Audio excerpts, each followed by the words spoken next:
Good evening, you're now with me, Lorenzo Isaac, for TVS Nightline. We begin with this story. Sarawak is stepping up its clean energy efforts as the 1 billion ringgit SIRUNG Chenda oil and gas field heads toward first production in 2028. The project aims for a combined output of 15,000 barrels per day while protecting the environment through remote operated offshore operations and zero routine flaring. A newly contracted production platform located 140 kilometers off Bintulu's MLNG complex will drive oil and gas extraction for offshore block SK405B. Speaking at the contract signing ceremony between PTTEP Sarawak Oil Limited and Brook Holdings Sdn Bhd, Premier Dato' Petinggi Tan Sri Abang Joridin Openg says the venture is critical to shielding Sarawak's economy from an unpredictable global energy market. In Asia, LNG spot prices rose sharply during recent market shocks before moderating again. This underlines an important point for Sarawak. The responsible development of our gas resources is not merely an industrial opportunity, it is also a strategic source of fiscal strength, economic resilience, and long-term value for the state and its people. The deal offers a major fiscal boost to the local industry, with Sarawak's own Brook Holding winning the engineering, procurement and construction contract to grow homegrown engineering skills. The accelerated infrastructure spend is also sparking fresh optimism for uncovering more oil and gas reserves across Western Sarawak using advanced extraction tech. Energy operators are focusing closely on the western coastal belt near Lundu and the Natuna border, where drilling was previously considered too expensive and unprofitable due to high operating costs and sour gas impurities. Kalau dikaji geologi,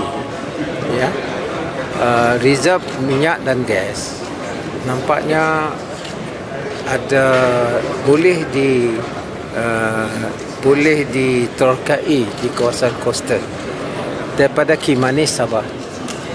Kimanis, kan? Dia turun kepada Brunei Bay, Brunei. Selepas itu ada telaga pula di Baram, ada di Muka, ada di Balangian. Warnanya menurun sebab kawasan itu belum diterokai lagi. Termasuklah di barat Sarawak, belum diterokai lagi.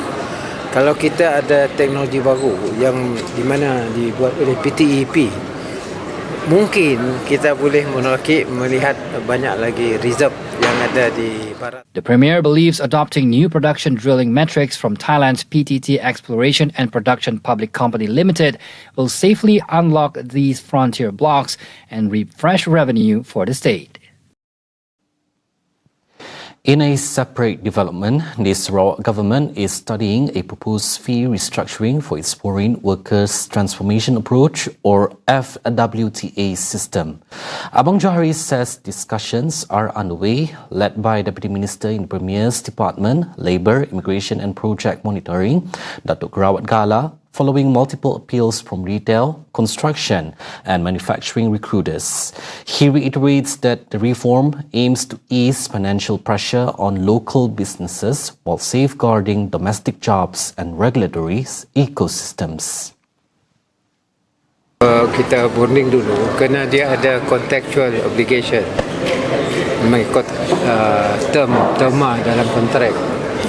Apa yang kita buat, kita akan berbincang kepada mereka, syarikat tersebut, dan kita akan melihat keadaan kena disebabkan oleh keadaan ekonomi. Mungkin kerajaan akan mempertimbangkanlah, bukan sejak menurun, tetapi kita melihat bagaimana kita boleh restructure the rate untuk kegunaan pihak swasta.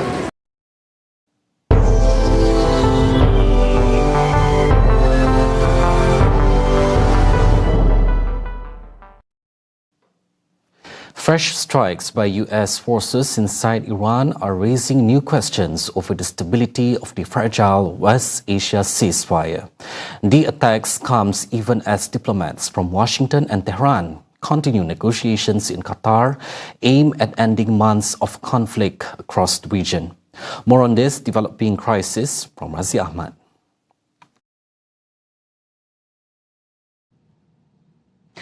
Thanks, Lorenzo. The U.S. has launched new strikes targeting missile sites and Iranian boats allegedly attempting to lay mines in southern Iran. U.S. Central Command describes the operations as self-defense strikes aimed at protecting American troops in the region. The attacks were reported near the port city of Bandar Abbas, where Iranian state media said multiple explosions were heard overnight. The incident now threatens the fragile April 8 ceasefire that had raised hopes of de-escalation between Washington and Tehran. And despite the new military action, diplomatic channels remain active. Top Iranian negotiators arrived in Doha this week for another round of talks with the U.S. aimed at formalizing a peace agreement. U.S. Secretary of State Marco Rubio says negotiations are still moving forward. Here's what he said. I think like anything with something like this, and it's going to take a couple days to settle on, even down to the disagreements over a word, sentence. So we'll have to work through that. If there's going to be a deal, we're going to have to work through that. But this is, it's either going to be a good deal or there isn't going to be one. Now, Washington continues to insist that any final deal must address Iran's highly enriched uranium stockpiles, while Tehran maintains its nuclear program will only be discussed after an initial accord is reached. Now, U.S. President Donald Trump is now expanding his vision for a regional peace deal, calling on several Muslim-majority countries to join the Abraham Accords as part of any agreement with Iran. Trump says countries including Saudi Arabia, Qatar, Pakistan, Turkey, Egypt, and Jordan should normalize relations with Israel to support long-term stability in the region. However, analysts say such proposal is unlikely to succeed in the near term, particularly without progress on the Israeli-Palestinian issue. Saudi Arabia has previously stated that normalization with Israel would require a clear path towards a Palestinian state. Now, on the ground, Israel has stepped up its offensive in southern Lebanon. Prime Minister Benjamin Netanyahu says he has ordered an even greater acceleration of military operations against Hezbollah following a series of drone attacks targeting Israeli forces. Israeli airstrikes hit multiple towns across southern Lebanon and the Bekaa Valley, while residents were seen fleeing parts of Beirut's southern suburbs.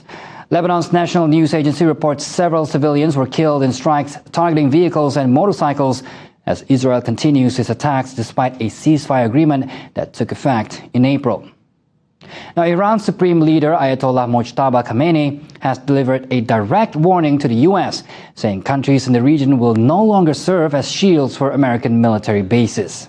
رفت امت اسلامی و حل مسائل دنیای اسلام قدم برداریم. آنچه در این زمین مسلم است، عقربه زمان به عقب بر نمیگردد و ملت‌ها و سرزمین‌های منطقه دیگر سپر پایگاه‌های آمریکایی نخواهند بود.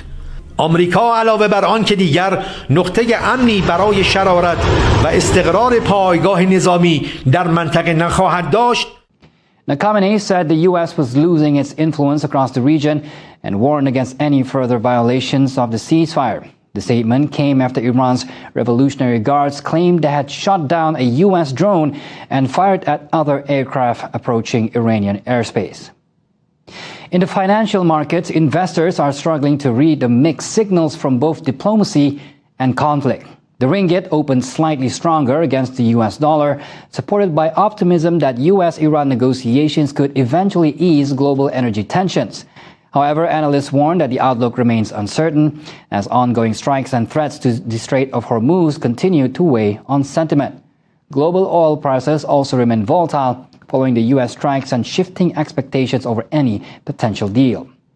Now, while both sides continue to signal interest in a negotiated settlement, the latest military actions show just how fragile this situation still remains across West Asia.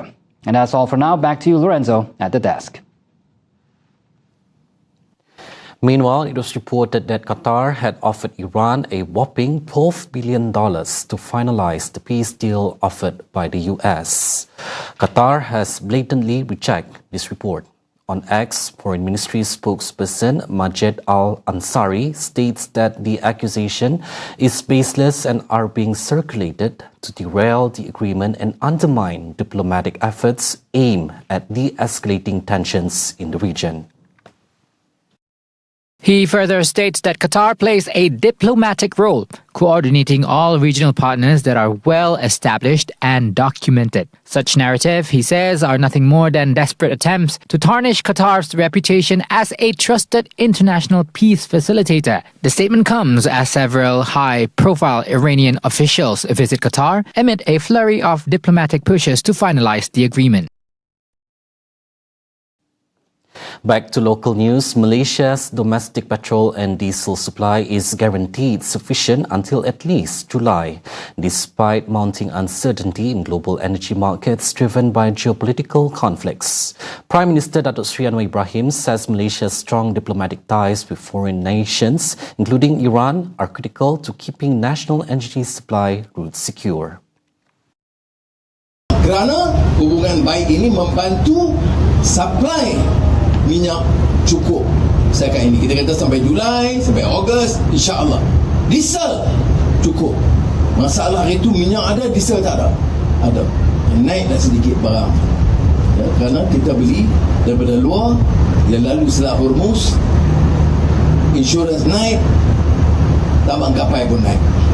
Anwar acknowledges that while global logistics expenses and insurance premiums through the Strait of Hormuz have pushed up component costs, the government is firmly maintaining retail RON 95 petrol at RM1.99 per litre. He adds that Malaysia continues to run among the lowest fuel subsidy rates in the world, second only to Brunei.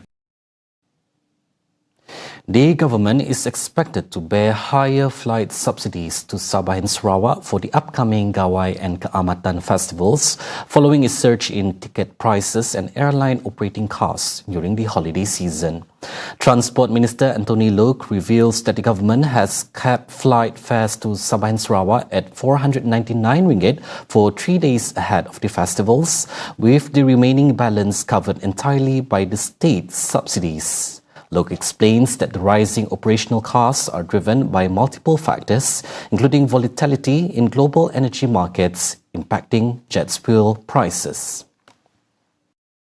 Memang ada harga musim perayaan yang harga maksimum.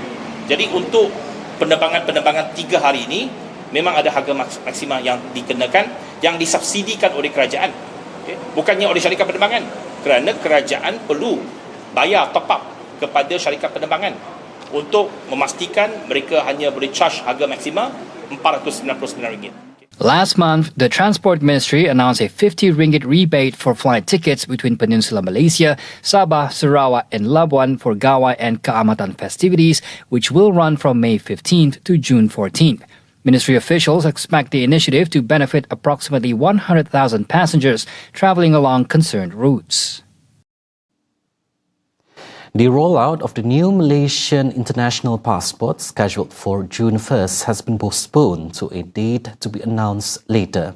Immigration Director General Datuk Zakaria Shaaban says the deferment ensures service delivery and public transactions remain seamless and at the highest standard. The public can continue to renew existing passports as usual while current valid documents remain fully operational until their expiry date. Any further developments regarding the implementation of the new version of the Malaysian International Passport will be announced through official Immigration Department of Malaysia channels from time to time.